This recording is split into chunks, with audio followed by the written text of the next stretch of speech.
গোসল ফরজ অবস্থায় গোসল না করে কি সাহারি খাওয়া যাবে? রোজা রাখা অবস্থায় স্বপ্নদোষ বা কামভাবের জন্য মজি বের হলে কিংবা বীর্যপাত হলে কি রোজার কোনো ক্ষতি হয়? রমাদান মাসে মহিলারা রান্না করার সময় কি লবণ চেক করতে পারবেন? রোজা রাখা অবস্থায় কি হিজামা করা যাবে? রমজানে ওমরা করার বিশেষ কোনো ফজিলত আছে কিনা? ওমরা করার কি নির্দিষ্ট কোনো সময় আছে? ঘুম থেকে উঠতে না পারার কারণে সাহারি খেতে না পারলে কি রোজা হবে? মহিলাদেরও কি মিসওয়াক করতে হবে? মহিলাগণ কি মিসওয়াক করলে হাদিস বর্ণিত সওয়াব পাবেন? রোজার নিয়ত কখন থেকে করতে হবে? আজানের কতক্ষণ আগে সাহারি খেয়ে শেষ করা উচিত? রোজা রাখা অবস্থায় পিরিয়ড হয়ে গেলে করণীয় কি? সাহারির মূল ও উত্তম সময় কখন? প্রিয় দর্শক, আর বিলম্ব না করে চলুন আপনাদের প্রশ্ন উত্তর দেওয়ার পালায় প্রবেশ করি। বেলাল হোসেন আপনি লিখেছেন, জীবনের অনেক রোজা কাজা রয়ে গেছে, এখন কি আমি আগে পেছনের রোজাগুলো কাজা আদায় করব নাকি এই রমজানের রোজাগুলো আগে রাখবো? দেখুন, জীবনের যদি অনেক রোজা আপনার কাজা হয়ে থাকে ইতিপূর্বে, তাহলে সেক্ষেত্রে সে রোজাগুলো এই রমজানের আগে আগে আপনার রেখে ফেলা উচিত ছিল, কর্তব্য ছিল। এখন তো রমজান চলেই এসেছে, অতএব এই রমজানের রোজাগুলো আপনাকে রাখতে হবে। এই রমজান শেষ হওয়ার সঙ্গে সঙ্গেই আপনি বিলম্ব না করে বিগত বছরের, বিগত জীবনের যে রোজাগুলো আপনার কাজা হয়েছে সেগুলো রেখে ফেলার চেষ্টা আপনাকে অব্যাহত রাখতে হবে। এরপরে যে প্রশ্নটি দেখতে পাচ্ছি, জান্নাতুল ফেরদাউস আপনি লিখেছেন, রোজার নিয়ত কখন থেকে করতে হবে? ফরজ রোজার নিয়ত এটি রাতের গভীরে, অর্থাৎ রাতেই করতে হবে, রাতের মধ্যভাগে কিংবা শুরুতে, শেষে, যেভাবেই হোক সাদিকের আগে আগে রাতের মধ্যেই করতে হবে জমহুর উলামাদের মতে, অর্থাৎ মালিকি, শাফিঈ এবং হাম্বলি ফুকাহা ইকরামের মতে। তবে ফুকাহে আহনাফ এর মতে দিনের বেলায় দ্বিপ্রহরের আগে আগে নিয়ত করলেও কিন্তু রমজানের ফরজ রোজা আদায় হয়ে যাবে। অন্যান্য যে নফল রোজাগুলো আছে সেগুলো দিনের বেলা দুপুরের আগে আগে পর্যন্ত নিয়ত করলেই হয়ে যাবে সবার সর্বসম্মতি ক্রমে। তাহলে খোলাসা কথা হলো, রমজানের ফরজ রোজার নিয়ত রাতেই করতে হবে অনেক ফুকাহে ইকরামের মতে। তবে হানাফি ফুকাহে ইকরামের মতে ইমাম আবু হানিফা রাহিমাহুল্লাহর মাযহাব অনুপাতে, তার থট অনুযায়ী দিনের দুপুরের আগ পর্যন্ত যদি এই সময়ের মধ্যেও নিয়ত করে ফেলে কেউ, তাতেও তার রমজানের ফরজ রোজা আদায় হয়ে যাবে। তবে শর্ত হলো এর মধ্যে পান বা আহার বা রোজা ভঙ্গকারী কোনো কিছু না করে থাকতে হবে। মিজান হাসান আপনি লিখেছেন, রমজানে ওমরা করার বিশেষ কোনো ফজিলত আছে কিনা? ওমরা করার কি নির্দিষ্ট কোনো সময় আছে? রমজানে ওমরা করার ফজিলত রয়েছে। নবী করিম সাল্লাল্লাহু আলাইহি ওয়াসাল্লাম থেকে হাদিস বর্ণিত হয়েছে, উমরাতুন ফি রমাদান তা'দিলু হাজ্জাতাম মাই, অর্থাৎ রমাদান মাসে কেউ যদি ওমরা করে তাহলে তার মর্যাদা হলো সে আমার সাথে হজের যে সওয়াব নবী করিম সাল্লাল্লাহু আলাইহি ওয়াসাল্লাম বলছেন তার সাথে হজ করলে যে সওয়াব হতো সেরকম সওয়াবের ভাগীদার হবেন রমাদান মাসে কি ওমরা করলে। তবে এই ওমরার কোনো নির্দিষ্ট সময়সীমা নেই। রমাদানের প্রথম দিন থেকে নিয়ে একেবারে শেষ দিন পর্যন্ত যে কোনো সময় ওমরা করলে ইনশাআল্লাহ বিইذনিল্লাহ এই সওয়াবের ভাগীদার হওয়া যাবে। এরপর প্রশ্ন করেছেন রূপা খানম, আপনি লিখেছেন, মহিলাদেরও কি মিসওয়াক করতে হবে? মহিলাগণও কি মিসওয়াক করলে হাদিস বর্ণিত সওয়াব পাবেন? এর উত্তর হলো, মহিলাগণ মিসওয়াক করতে পারবেন, বরং করা উচিত। নবী করিম সাল্লাল্লাহু আলাইহি ওয়াসাল্লামের যে সমস্ত নির্দেশনা পুরুষদের জন্য বিশেষভাবে নয়, পুরুষদেরকে নির্দিষ্ট করে তিনি বলেননি, সেটা নারী পুরুষ সকলের জন্য প্রযোজ্য। মিসওয়াকের ক্ষেত্রে নবী আলাইহিস সালামের যে হাদিসগুলো সেগুলোকে আমরা ঘাটলে দেখি, সেই হাদিসগুলোতে তিনি নারী বা পুরুষকে আলাদা করে মেনশন করে বলেননি যেটা অমুকদের জন্য প্রযোজ্য, বরং তিনি সাধারণভাবে বলেছেন বিধায় নারী পুরুষ সকলের জন্য প্রযোজ্য। তাছাড়া মিসওয়াকের যে উপকারিতা সেটা পুরুষদের উপর যেরকম বর্তায় নারীদের উপর একইভাবে বর্তায়, বিধায় তারাও অধিক পরিমাণে মিসওয়াক করবেন। মিসওয়াকের যে জায়গাগুলো আছে সেগুলোতে মিসওয়াক অধিক পরিমাণে করবেন। মিসওয়াক বিষয়ে আমাদের একটা ভিডিও বক্তব্য আছে, কোন কোন জায়গায় মিসওয়াক করতে হবে, 7টি জায়গায় মিসওয়াক করার কথা বিভিন্ন হাদিস থেকে আমরা জানতে পারি, সেগুলোকে আমরা একত্র করে দিয়েছি। সেই জায়গাগুলোতে একজন পুরুষ যেমন মিসওয়াক করার চেষ্টা করবেন, একজন নারীও তার মতো করে মিসওয়াক করার চেষ্টা করবেন। রমাদান মাসে সিয়াম রেখে দিনের বেলা মিসওয়াক করা যায়। নবী করিম সাল্লাল্লাহু আলাইহি ওয়াসাল্লাম এত বেশি সংখ্যক মিসওয়াক করেছেন রমজান মাসে রোজা রেখে যে আয়েশা রাদিয়াল্লাহু তাআলা বলেছেন গুণে শেষ করা কঠিন হবে। ভাই মামুনুর রশিদ আপনি লিখেছেন, ঘুম থেকে উঠতে না পারার কারণে সাহারি খেতে না পারলে কি রোজা হবে? সাহারি খাওয়া কি আবশ্যক? যদি রমাদান মাসে কেউ ভোর রাতে সাহারি খেতে ওঠার সুযোগ না পান, এর মধ্যে ফজরের ওয়াক্ত হয়ে গেছে, অর্থাৎ সাহারি খাওয়ার কোনো সুযোগই তিনি পেলেন না, তাহলে সেই ক্ষেত্রে তার রোজা হবে কিনা? উত্তর হলো, তার রোজা হয়ে যাবে, তার সিয়াম হয়ে যাবে। এবং তিনি যদি কোনো কিছু না খেয়ে থাকেন, না পান করে থাকেন, অর্থাৎ সবে সাদিক থেকে নিয়ে, তাহলে সেক্ষেত্রে আলহামদুলিল্লাহ তার রোজা বিশুদ্ধ হয়ে যাবে। সাহারি খাওয়া এটি রমজান মাসে বা রমজানের বাইরে যে কোনো রোজার জন্য ফরজ বা আবশ্যিক কোনো বিষয় নয়। সাহারি খাওয়া এটি সুন্নাহ। সাহারি খাবারের মধ্যে বরকত রয়েছে, কিন্তু কোনো কারণে কেউ সাহারি খেতে পারলেন না, তারপরও তার রোজা হয়ে যাবে, তার সিয়াম হয়ে যাবে ইনশাআল্লাহ তাআলা। এর পরের প্রশ্ন হলো, রমাদান মাসে মহিলারা রান্না করার সময় কি লবণ চেক করতে পারবেন? আমাদের মা বোনরা রমাদান মাসে রান্না করতে গিয়ে বা যে কোনো পুরুষও রান্না করতে গিয়ে যদি তরকারির লবণ চেক করতে হয়, স্বাদ চেক করতে হয়, তাহলে সেক্ষেত্রে সেটি তার জন্য জায়েজ হবে যদি এই চেকটা হয় জিহ্বা দিয়ে এবং চেক করে সাথে সাথে আবার থুতুর মাধ্যমে তিনি সেটাকে পরিষ্কার করে ফেলে দেন, অর্থাৎ গলাধকরণ না গেলেন, তাহলে সেক্ষেত্রে সেটি জায়েজ হবে, যদিও এটা অ্যাভয়েড করতে পারলে সেটা বেটার এবং উত্তম। যদি কারোর সন্দেহ হয় যে রান্নাটা ঠিক মতো হলো কি হলো না, মানুষ খেতে পারবে কি পারবে না, লবণ হলো কি হলো না, কম বা বেশি হলো কিনা, তাহলে সেক্ষেত্রে তিনি পরখ করতে পারবেন। তবে জিহ্বার আগায় নিয়ে সেটাকে আবার খুব ভালোভাবে থুতুর সাথে ফেলে দেওয়ার চেষ্টা তাকে করতে হবে, তিনি ফেলে দিতে হবে। এর মাধ্যমে ইনশাআল্লাহ তাআলা তার এই চেক করাটা জায়েজ হবে। তবে যাদের মোটামুটি অনুমান হয়ে গেছে, আন্দাজ হয়ে গেছে, খুব একটা প্রয়োজন হয় না, তারা এটা অ্যাভয়েড করতে পারলে অবশ্যই বেটার এবং ভালো। এরপর ইমাম হোসেন আপনি লিখেছেন, রোজা রাখা অবস্থায় কি হিজামা করা যাবে? রোজা রাখা অবস্থায় হিজামা করা যাবে কিনা, হিজামা করলে রোজা ভঙ্গ হবে কিনা, এই বিষয়ে কাপিং থেরাপি বা হিজামা যেটাকে আমরা বলছি, এইটিকে এ বিষয়ে ফোকাহ একরামের মধ্যে দুটি মত রয়েছে। বেশিরভাগ ফোকাহ একরামের মতেই হেজামা করলে রোজা ভঙ্গ হবে না, কারণ আবু সাঈদ খুদরি রাদিয়াল্লাহু তাআলা বর্ণিত সেই প্রসিদ্ধ হাদিসটি থেকে আমরা জানতে পারি নবী করিম সাল্লাল্লাহু আলাইহি ওয়াসাল্লাম রোজা রাখা অবস্থায়, সিয়ামরত অবস্থায় তিনি হিজামা গ্রহণ করেছেন, অতএব এটি রোজা ভঙ্গ করবে না। এটি হলো জমহুর উলামা ইকরামের মত। যদিও ফোকাহে হানাবেলা বা আহমদ ইবনে হাম্বল রাহিমাহুল্লাহর যে থট, সেই থটের অনুসারে উলামা ইকরামের কেউ যেমন ইবনে তাইমিয়া রাহিমাহুল্লাহ, ইবনে বাজ রাহিমাহুল্লাহ, ইবনে উসাইমিন রাহিমাহুল্লাহ সহ অনেকের মতেই যদি রোজা রাখা অবস্থায় কেউ হেজামা করেন তাহলে তার রোজা ভঙ্গ হয়ে যাবে। এবং এক্ষেত্রে তারা সেই হাদিস দিয়ে দলিল দিয়ে থাকেন যে হাদিসের নবী আলাইহিস সালাম বলেছেন, আফতার আল হাজিমু ওয়াল মাহজুম। সেই হাদিসের অনেক ব্যাখ্যা, অনেক বিশ্লেষণ, অনেক আপনার জবাব প্রথমত উলামা ইকরাম দিয়ে থাকেন। যাই হোক, তো খোলাসা কথা হলো যে জমহুর বা সংখ্যাগরিষ্ঠ আমাদের মতে হিজামা করলে রোজা ভঙ্গ হবে না।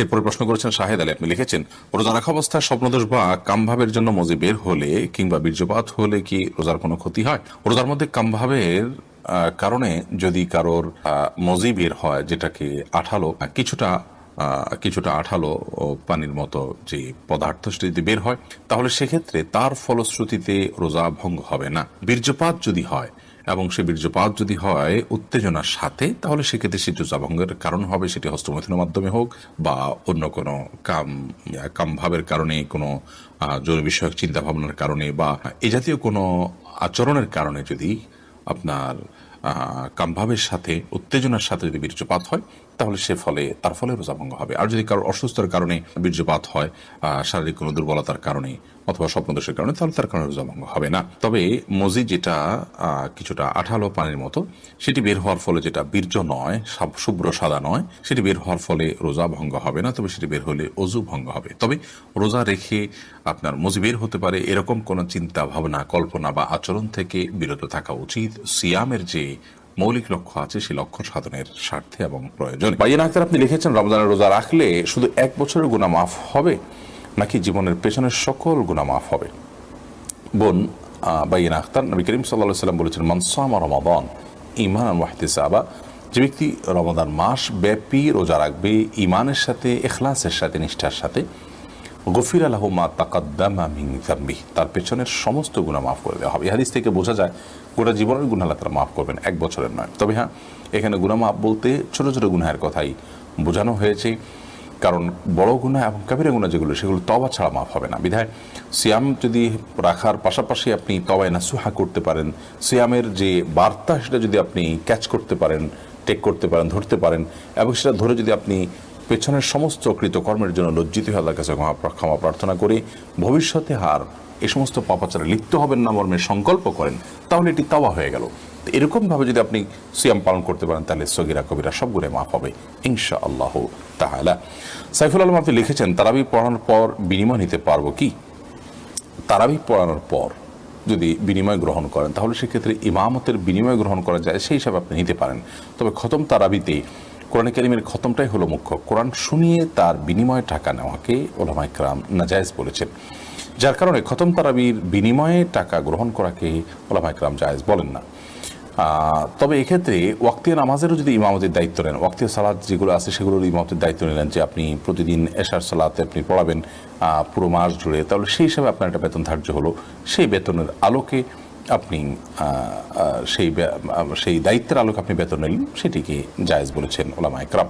একটু জটিল এটার উপরে আমল আমাদের সমাজে নাই বললে চলে। সব মসজিদে আমরা খতম তারাবি পড়াই এবং তার বিনিময় দেই।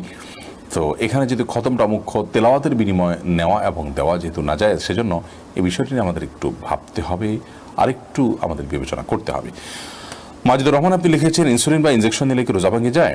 ইনসুলিন বা ইনজেকশন নিলে রোজা ভঙ্গ হয় না। বিশেষ করে যে ইনজেকশন আমাদের চামড়ার নিচে বা সামান্য মাংসপেশিতে যায়, যেটা আমাদের পাকস্থলিতে যায় না, খাদ্যের কাজ দেয় না, পানীয়ের কাজ দেয় না, খাদ্য বা পানীয়ের সাথে সাদৃশ্য হয় না, সেরকম ইনজেকশন যেটা শুধুমাত্র আপনার চামড়ার নিচে ইনজেক্ট করা হয় কিংবা আপনার মাংসপেশিতে ইনজেক্ট করা হয় এবং সেটাতে আপনার মেডিসিন থাকে সামান্য পরিমাণে, বা যেখানেই হোক ইনজেক্ট করা হয়, সেটা পাকস্থলিতে অন্তত যায় না। তো এই ইনজেকশন এবং আপনার ইনসুলিন এগুলোর কারণে রোজা ভঙ্গ হবে না। এটাই বিশুদ্ধতর মত এবং সংখ্যাগরিষ্ঠ উলামা ইকরাম, আরব আজম সবারই মত বলতে গেলে। সেই হিসাবে টিকাও এটা রোজা ভঙ্গের কারণ না। টিকা নিলেও রোজা আপনি থাকবে আপনার রোজা। তবে যেই ইনজেকশন আপনার খাদ্য বা পানীয়ের কাজে, ধরুন গ্লুকোজ আছে, এরকম গ্লুকোজের যে স্যালাইন আছে যদি আপনি গ্রহণ করেন, তাহলে তার ফলে রোজা ভঙ্গ হয়ে যাবে, কারণ এটা খাদ্য এবং পানীয়ের কাজ দিয়ে থাকে। সাকিব হাসান আপনি লিখেছেন, গোসল ফরজ অবস্থায় গোসল না করে কি সাহরি খাওয়া যাবে? যদি কারোর গোসল ফরজ হয়, তাহলে গোসল ফরজ অবস্থায় যদি আপনি সাহরি খেয়ে নেন, এই কারণে যে এখন গোসল করতে গেলে সাহরি খাওয়ার সময় আর থাকবে না, অথবা যে কারণেই হোক না কেন যে আমি পরে গোসল করব, তাহলে তার ফলেও সিয়াম হয়ে যাবে, কোনো অসুবিধা নেই। তবে অবশ্যই ফজরের সালাত আদায়ের প্রয়োজনে ফজরের সালাতের আগে আগে আপনাকে ফরজ গোসল করতে হবে। কিন্তু গোসল ফরজ হওয়া অবস্থায়, অর্থাৎ শরীর অপবিত্র অবস্থায় যদি কেউ খাদ্য গ্রহণ করেন এবং সাহরি খেয়ে ফেলেন বা রোজা নিয়ত করেন, তাতেও রোজা হয়ে যাবে, সাহরি হয়ে যাবে, কোনো অসুবিধা নেই। যদিও গোসল করে তারপরে খেতে পারলে সেটা উত্তম, তা বলাই বাহুল্য। তানজিনা আপনি লিখেছেন, রোজা রাখা অবস্থায় পিরিয়ড হয়ে গেলে করণীয় কি? পিরিয়ড যদি হয়ে যায়, তাহলে ওই দিনের যে সিয়ামটা আছে, ওই সিয়ামটা আপনাকে পরবর্তীতে রমজানের পরে রেখে দিতে হবে। আর পিরিয়ড হয়ে গেছে, এখন আপনি অন্য রোজাদার সামনে আপনি খাদ্য গ্রহণ ইত্যাদি থেকে বঞ্চিত থাকবেন এবং ওইভাবে পার করবেন। মাজেদ মুন্সি আপনি লিখেছেন, সাহরির মূল ও উত্তম সময় কখন? আজানের কতক্ষণ আগে সাহরি খেয়ে শেষ করা উচিত? দেখুন, সাহরির মূল এবং উত্তম সময় হলো রাতের শেষ প্রহর, রাতের 3 ভাগের শেষ ভাগ বলতে পারেন, এবং বিশেষ করে আজানের অন্তত 10-15 মিনিট আগে সাহরি খেয়ে শেষ করবেন। এটি হলো সবচেয়ে উত্তম সময় সাহরির জন্য। যদি আপনি তার একটু আগে খেয়ে ফেলেন, তাতেও সাহরির যে সব সেটি আদায় হয়ে যাবে। সাহরির ক্ষেত্রে বেশ অনেকগুলো জিজ্ঞাসা আছে, একটা ভিডিও ক্লিপ আছে আমাদের, সেখানে আমরা সাহরি সম্পর্কিত কমন 10টি প্রশ্নের উত্তর দেওয়ার চেষ্টা করেছি। সেই ভিডিওটি দেখে নিলে আশা করি এই বিষয়ে সমস্ত জিজ্ঞাসাগুলো আপনার সমাধান পেয়ে যাবেন। তবে মৌলিকভাবে এটুকু বলে রাখি যে রাতে আপনি ঘুম থেকে ওঠার পর দুপুর রাত থেকে, অর্থাৎ মাঝরাত থেকে নিয়ে ভোর রাতে একটা ফজর আজান আগ পর্যন্ত, সোবসাদিকের আগ পর্যন্ত যে কোনো সময় আপনি খেলেই সেটা সাহরি হিসাবে বিবেচিত হবে, বিশেষ করে ভোর রাতের শেষ প্রহরে 1/3 ভিতরে শেষ অংশে। আর একেবারে শেষের দিকে খাওয়াটা হলো উত্তম সওয়াবের কাজ, সুন্নাহ, বিশেষভাবে ফজিলতপূর্ণ। তবে একেবারে শেষের দিকের মানে এই নয় যে আজান হচ্ছে ভাব ঠিক সেই মুহূর্তে আপনি খেলেন, অর্থাৎ সুবহ সাদিকের ঠিক সঙ্গে সঙ্গে বা ওই টাইমের কাছাকাছি সময়ে আপনি খেলেন, এটি কিন্তু উত্তম নয়। বরং নবী করিম সাল্লাল্লাহু আলাইহি ওয়াসাল্লাম সাহরি খেয়ে শেষ করার পর সম্ভবত 100টি আয়াত তেলাওয়াত করার মতো সময় তার হাতে থাকতো। সে বিষয়টি আমাদের মাথায় থাকা উচিত। এবার শাহরিয়ার ইসলাম লিখেছেন, রমজানে গোসলের সময় যদি কানের ভেতর পানি প্রবেশ করে, তাহলে কি রোজার কোনো সমস্যা হবে? সামান্য পানি যদি কানের ভিতর যায় এবং সেটা যদি আপনি ঝেড়ে ফেলে দিতে পারেন, শেষ যদি আপনার থাকে, তাহলে ইনশাআল্লাহ রোজা হয়ে যাবে, রোজার ক্ষতি হবে না। আব্দুল্লাহ হাফসা আপনি লিখেছেন, সংসারে অনেক বিষয় নিয়ে স্বামীর সাথে অনেক রাগারাগি করে ফেলি, আমি কি গুনাহগার হব? একসাথে চলতে গেলে দুনিয়াতে কখনো কোনো বিষয় নিয়ে রাগারাগি বা আপনার মনোমালিন্য হতে পারে, কথা কাটাকাটি হতে পারে, কিন্তু সেটা অমুসলিম সুলভ যেন না হয়, অর্থাৎ মুসলমানের যে চরিত্র, সেই চরিত্রের সীমা যেন অতিক্রম না করে, গালমন্দ যেন না হয়, কটূক্তি যেন না হয়, পার্সোনাল অ্যাটাক যেন না হয়, মুখের ভাষা যেন খারাপ করা না হয়। এগুলো যদি না হয়, তাহলে সেক্ষেত্রে ইনশাআল্লাহ বিইذনিল্লাহ এর কারণে বড় কোনো গুনাহ হবে না। তবে যথাসম্ভব ঝগড়াঝাটি এগুলো থেকে নিজেকে বাঁচিয়ে রাখার কসরত করা, এটা নারী পুরুষ সকলের জন্য অত্যন্ত গুরুত্বপূর্ণ একটি ইবাদত। নবী করিম সাল্লাল্লাহু আলাইহি ওয়াসাল্লাম বলেছেন, মান তারাকাল মিরাআ ওয়া ইন কানা মুহিক্কা, যে ব্যক্তি ঝগড়া, বিবাদ, বিতণ্ডা, বৎসা এগুলোকে এড়িয়ে চলে, ইগনোর করে, অথচ সে সত্যের উপর আছে, যার সঙ্গে ঝগড়া করার উপলক্ষ তৈরি হয়েছে, তিনি হয়তো রং জায়গায় অবস্থান করছেন, তারপরও নিজের সত্যের উপরে, নিজে সঠিকতার উপরে থাকা সত্ত্বেও জাস্ট কথা বাড়বে, এই জন্য তিনি যদি ঝগড়াকে এড়িয়ে যান, তাহলে তার জন্য নবী করিম সাল্লাল্লাহু আলাইহি ওয়াসাল্লাম জান্নাতের মধ্যখানে সেন্টার পয়েন্টে একটি প্রাসাদের জিম্মাদারি নিয়েছেন। আর এই কারণে ঝগড়া বিবাদ এড়িয়ে চলা এটা ইমানদারের উত্তম আখলাকের অংশ। সেই চেষ্টাটি আমাদের মধ্যে অব্যাহত রাখতে হবে। বিশেষ করে রমাদান মাসে নবী করিম সাল্লাল্লাহু আলাইহি ওয়াসাল্লাম বলেছেন, রোজা অবস্থায় আপনার সাথে কেউ যদি বিতর্ক করতে আসে, বচসা করতে আসে, ঝগড়া করে, আপনি তার ঝগড়ার জবাব দেওয়ার মতো যথেষ্ট সুযোগ আছে, কিন্তু আপনি কথা বললে কথা বাড়বে, তাহলে সেক্ষেত্রে আপনি তার সাথে পাল্টা ঝগড়া না করে বলবেন, ইন্নী সায়েম, ভাই আমি রোজাদার আছি, যার কারণে তোমার ঝগড়ার প্রত্যুত্তর আমি করতে পারছি না। এটি রমাদান মাসের গুরুত্বপূর্ণ একটি আমল। এর মাধ্যমে নিজেকে ঝগড়াঝাটি এবং এ জাতীয় বিষয়াশয় থেকে নিয়ন্ত্রণ করার প্রশিক্ষণ কিন্তু আমরা লাভ করতে পারি। এরপর শাহনাজ আক্তার অনেক আপনি লিখেছেন, শারীরিকভাবে দুর্বলতা এবং ওজন কম, এমন অবস্থায় কি রোজা না রাখলে জায়েজ হবে? দুর্বলতার কারণে কিংবা ওজন কম হওয়ার কারণে রোজা না রাখার সুযোগ নেই।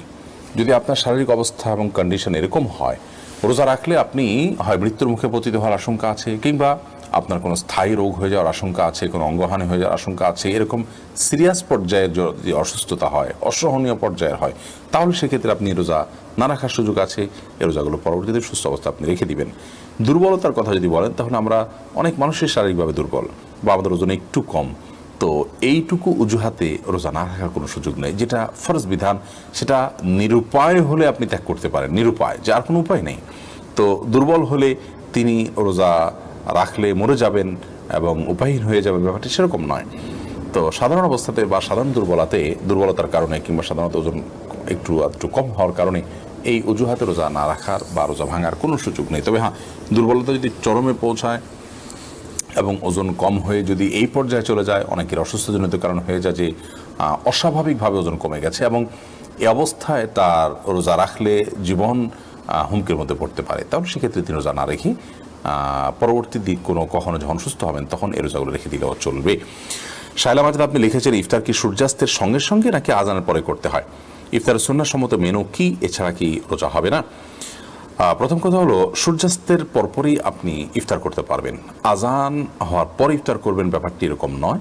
তবে হ্যাঁ, রমাদান মাসের সাধারণত মুয়াজ্জিন সাহেবরা আজান টাইমলি দেওয়ার চেষ্টা করেন, যদি অন্যান্য সময় 2-4 মিনিট এদিক সেদিকও হয়। তো ইফতারের সম্পর্ক সূর্যাস্তের সাথে। সূর্য অস্ত গেছে, আপনি নিশ্চিত হয়েছেন সূর্য এখন ডুবে গেছে আর নেই, দেখা যাচ্ছে না, তাহলে সেক্ষেত্রে আপনি ইফতার করতে পারবেন, ওটা ইফতারের সময়। আর ইফতার সুন্নাহ সম্মত মেনু হলো খেজুর কিংবা পানি। বিভিন্ন হাদিস থেকে আমরা জানতে পারি নবী করিম সাল্লাল্লাহু আলাইহি ওয়াসাল্লাম খেজুর দিয়ে ইফতার করতেন, বিশেষ করে কাঁচা আদা পাকা যে খেজুর আছে, রুতাব বলা হয়, এগুলো দিয়ে। তো এগুলো হোক বা সাধারণ খেজুর হোক, সেটা দিয়ে ইফতার করা সুন্নাহ। আর যদি খেজুরের ব্যবস্থা না থাকে কারণ, তাহলে পানি দিয়ে ইফতার করাটা হলো সুন্নাহ। আর ইফতার ছাড়া রোজা হবে না এরকম কোনো কথা নেই, ইফতার ছাড়াও রোজা হবে। আর এগুলো ছাড়া অন্য কোনো কিছু দিয়ে আপনি রোজা ভাঙলেন, যেমন আপনি বুট মুড়ি খেলেন বা অন্য কিছু খেলেন, তাতে আপনার রোজা হয়ে যাবে ইনশাআল্লাহ বিদিনিল্লাহ, কোনো অসুবিধা নেই। কেউ আজকাল শুনছি বলছেন যে বুট খাওয়া বিদআত হবে। বুট খাওয়া বিদআত হওয়ার কোনো কারণ নেই, এটি একটা মুবাহ কাজ, কেন এটা বিদআত হতে যাবে? যদি এটাকে কেউ ইবাদত মনে করতো যে বুট খেলে সওয়াব হবে বা বুট খাওয়া রমজানের আমলের অংশ, এরকম কেউ মনে করলে সেটি বিদআত হতো, কিন্তু এরকমটি কোনো মানুষই মনে করে না। এটা অন্য 10টি খাবারের মতো একটি খাবার, হয়তো কোনোভাবে আমাদের সমাজে প্রচলিত হয়ে গেছে, বিধায় আমরা এটা খাই, অথবা এটি খেলে কোনো বিদআত হবে, গুনাহ হবে, এমনটি মনে করার কোনো কারণ নেই। সাইফুল ইসলাম জুয়েল আপনি লিখেছেন, আমি ডায়াবেটিস রোগী, ডাক্তার আমাকে পরামর্শ দিয়েছেন ইফতারের আগে আমি রক্তের সুগার পরীক্ষা করতে হবে, এতে কি আমার রোজার কোনো সমস্যা হবে? ভাই সাইফুল ইসলাম, এতে আপনার রোজার কোনো ক্ষতি হবে না। রোজার আপনার ইফতারের আগে আপনি সুগার পরীক্ষা করতে পারেন, এমনকি ইনসুলিনও নিতে পারেন, যেমনটি একটু আগে আমরা বলেছি। আপনি এরপর মার্জি আপনি লিখেছেন, দুরুদ, দোয়া, জিকির এগুলো করার সময়ও কি মাখরাজ মদ গুণা ঠিক মতো রাখতে হবে? রাতে ঘুমানোর আগে যে আমলগুলো আছে, যেমন সূরা মুলক পড়া, এগুলো শুয়ে শুয়ে ওযু ছাড়া মোবাইল দেখে দেখে পড়লে সওয়াব হবে কিনা? শেষের অংশের উত্তর আগে দেই। সূরা মুলক বা অন্যান্য যে তেলাওয়াতগুলো আছে, রাতের আমল শোয়ার সময় করতে হয় কিংবা সকাল সন্ধ্যা করতে হয়, এগুলো যদি আমরা মোবাইল অ্যাপ থেকে দেখে দেখে পড়ি, তাতে ওযু না থাকলেও কোনো অসুবিধা নেই, এগুলো পড়া যাবে।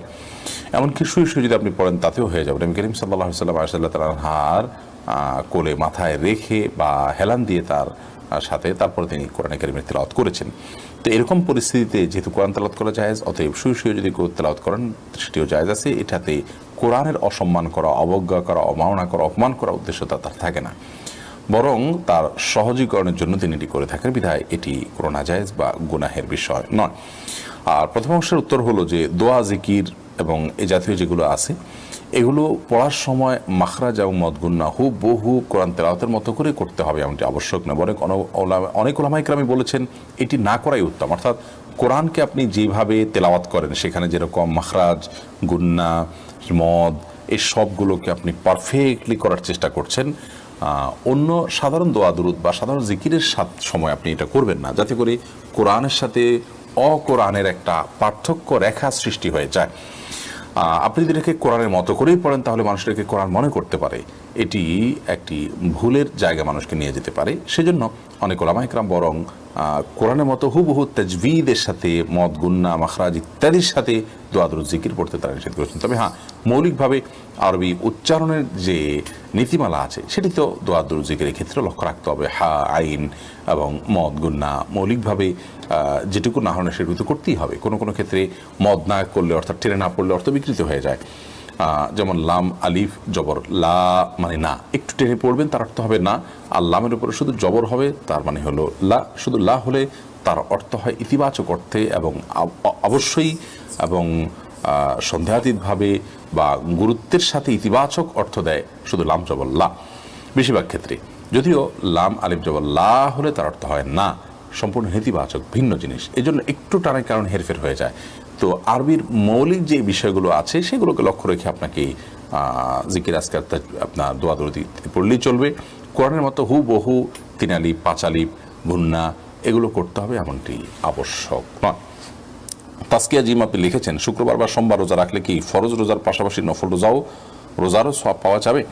জুমাবার বা সোমবার যদি কেউ রোজা রাখেন রমজানের বাইরে, তাহলে সেই ক্ষেত্রে আপনার রমজানে যদি কেউ শুক্রবার বা সোমবার রোজা রাখেন তাহলে সেক্ষেত্রে সোমবার রোজা রাখার যে সওয়াব আছে সেই সওয়াবটি আদায় হবে তখন যদি তিনি নিয়মিত সোমবার রোজা রাখে থাকেন এবং রমজান না হলে তিনি এই দিন রোজা রাখতেন, তাহলে আশা করা যায় আল্লাহ তাআলা এই বারে সিয়ামের সওয়াব তাকে দিবেন।